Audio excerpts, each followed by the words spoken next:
Ready? Exercise number 14, progressive, start.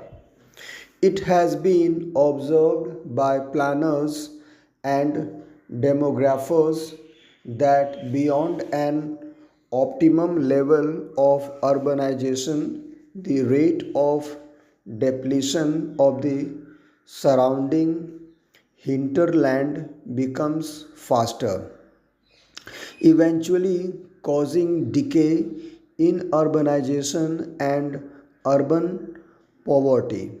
Hence, to sustain urbanization, it is required that it must be kept within the optimal limits. Stop, next para. It has been observed that unequal distribution of population results in unequal distribution of resources, are fast concentrating in the urban clusters. The urbanization in these countries has been faster than the rate of industrialization.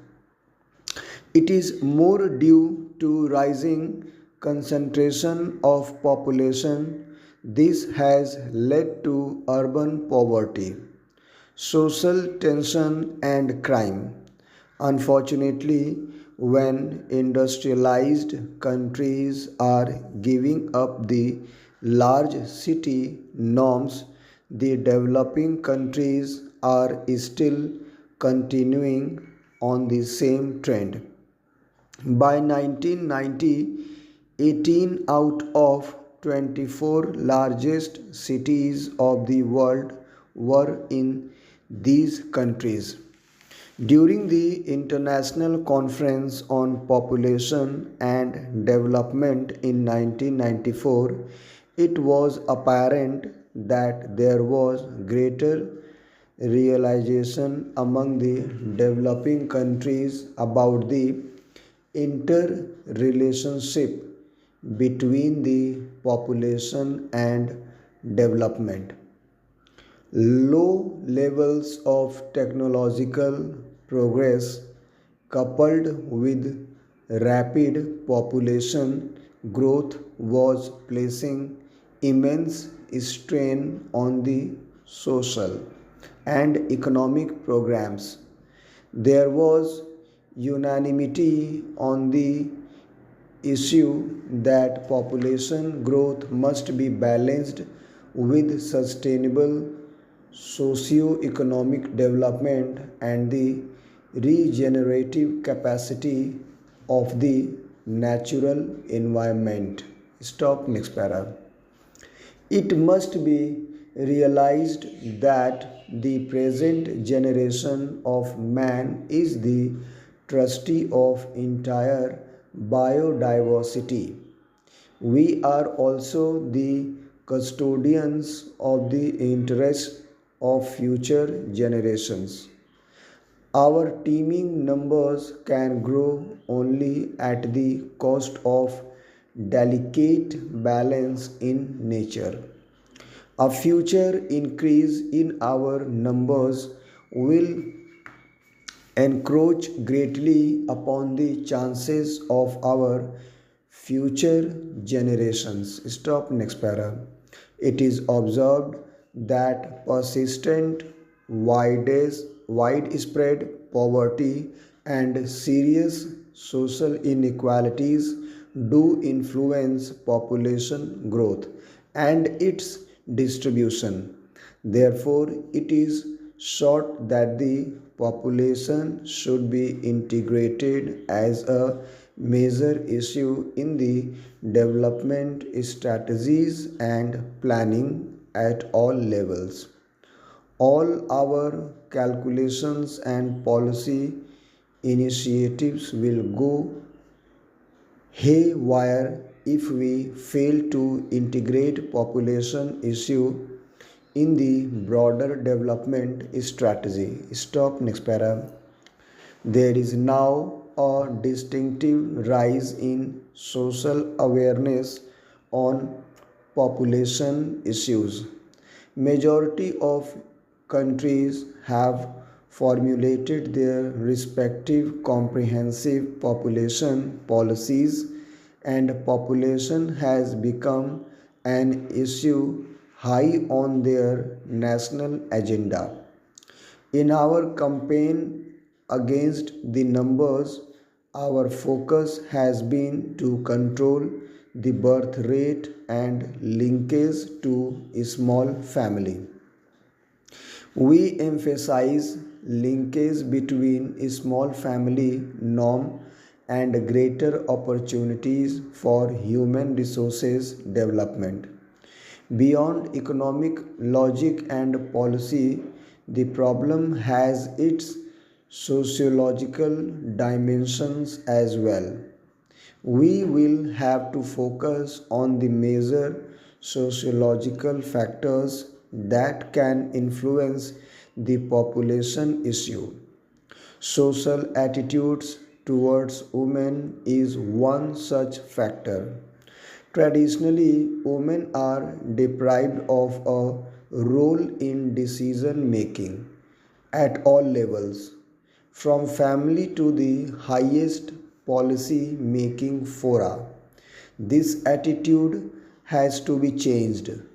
The need to give women decision making rights was recognized by the ICPD in 1994. Further, in Beijing at Fourth World Women Conference, the need for overall empowerment of women was demanded. That includes education, health, employment opportunities, political and economic empowerment. All these areas have remained relegated to background for centuries. We have charged our family planning programs to more comprehensive family welfare programs on similar lines. I think more focused approach to women's empowerment is also required to supplement our policy initiatives in population stabilization. Stop next para. Achieving equality between men and women is an accepted global norm, and such a commitment by itself is a hallmark for a democratic, civilized society. Further, it has been recognized that empowerment of women has a significant bearing over the demographic issues. At ICPD, it has been recognized that population and development programs are most effective when steps have simultaneously been taken to improve the status of women. Stop next para. Among the developing countries where a substantial part of the economy is in unorganized sector, much of inputs and outputs of the workforce of women remain unrecognized. Women control most of the non-monetary economy like subsistence agriculture, domestic labor and bearing and raising the children. They also play significant part in money economy like household industries, informal sector, wage labor, etc. In spite of their contributions, the index of human development like education, health, employment and life expectancy remain low in case of women. I ignoring the needs of women has resulted in uncontrolled population growth, high infant and child mortality rates, weak micro and macro level economy, and overall deterioration in the Human Development Index and social development. Stop next para.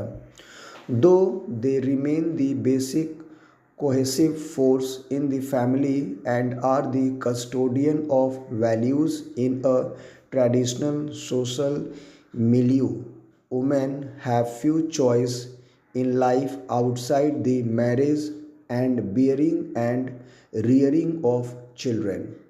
We cannot afford to exclude them from having equal opportunities as men in their life. They not only constitute about half of population but also influence the future generations. More significantly, investment in women should be seen in this light. It will mean better life. Stop. Thank you.